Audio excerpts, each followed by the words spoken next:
난방비 물가 폭탄. 윤 정권이 해결하라. 윤 정권이 해결하라. 윤 정권이 해결하라. 기초지방정부조차도 이제 가구당 20만 원을 지원할 수 있을 만큼 마음먹으면 얼마든지 서민에 대한 난방비 지원이 가능합니다. 특히 재정 여력이 기초정부보다는 훨씬 더 클 광역 그리고 특히 중앙정부에서는 정말로 우리 국민들의 고통을 조금이라도 공감한다면 즉시 충분히 난방비 지원이 가능하다는 점을 다시 한번 지적하면서 정부의 난방비 지원을 촉구합니다. 난방비 폭탄뿐만이 아닙니다. 지금 교통비 그리고 전기요금까지 가스요금까지 물가가 천정부지입니다. 국민들의 고통이 얼마나 클지 우리가 충분히 이해할 수 있습니다. 그런데도 정부 여당이 별다른 대책도 없이 1월 임시회 내내 민생법안 처리를 가로막았습니다. 사실상 정치 파업을 한 것입니다. 우리 국민들을 고통 속에 방치하고 한가하게 정쟁이나 일으키면서 1월 한 달을 낭비한 것이 참으로 안타까운데 이번 2월 국회에서는 실질적인 대책들을 협의하기를 기대합니다. 특히 양곡관리법 또 각종 일몰법 처리는 당연히 해야 될 일입니다. 거기다가 우리 더불어민주당이 제안한 30조 원 민생 프로젝트에 대해서 실질적 협의와 진척이 있기를 기대합니다. 이러다가 윤 정권의 특장점이 소잃고 요양관도 못 거치는 것이다. 이런 지적을 받게 될 가능성이 있습니다. 국민들의 삶이 어려워지고 있는 이때 국민들의 그 고통을 외면하지 않기를 다시 한번 촉구합니다. 올해 국정 방향을 가늠할 부처 업무 보고가 끝났습니다. 그런데 민생위기에 대한 실질적 대책 해결 방안은 찾기가 어렵습니다.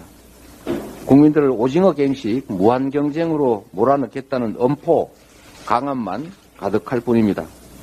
윤석열 정권의 국정 철학이 약육강식 적자 생존이라는 점만 다시 한번 확인된 자리가 아닌가 생각됩니다.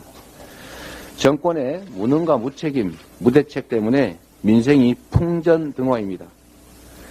전기료 폭탄 고지서가 곧 날라올 텐데 그 전에 대책은 세우지 못했을지라도 사후 대책이라도 충분히 만들어내기를 다시 한번 촉구드리는 바입니다. 공공요금의 인상은 실질적으로는 서민 증세입니다. 우리 윤석열 정권이 부자 감세에 매달리는 그 정성에 그 열정에 10분의 1만 서민들의 관심을 쏟아도 사실 이런 문제들은 충분히 해결할 수 있다는 생각이 듭니다.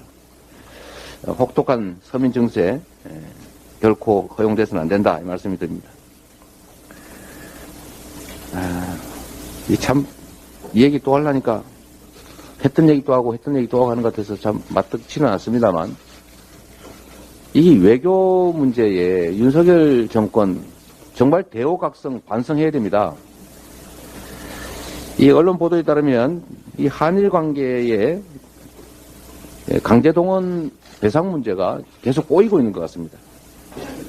전범기업이 직접 배상에 관여하지 않는 방식으로 한일 당국 간의 의견을 모으고 있다는데 결국 배상 책임을 인정하지 못하겠다는 일본 측 주장을 우리 정부가 공식적으로 인정하는 것이나 다름이 없습니다.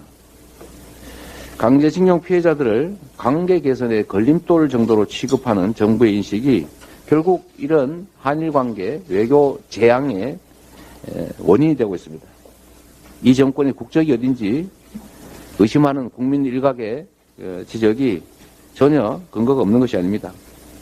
피해자에게 가해자가 책임을 지는 것이 아니라 제3자들이 돈을 모아서 일부 비용을 지어준다 해도 이 전쟁 범죄라고 하는 것을 덮을 수도 없고 국민도 그리고 역사도 납득하지 않을 것입니다. 특히 애꿎은 우리 국내 기업들에게 배상 책임을 넘기는 것은 정말로 역사에 죄를 짓는 행위다라는 지적을 다시 한번 드립니다. 가해자의 진솔한 사죄 그리고 피해자의 동의, 합당한 법적 배상이 문제 해결의 유일한 길이라는 점을 다시 한번 지적하면서 정부 여당의 각성을 촉구합니다. 이상입니다.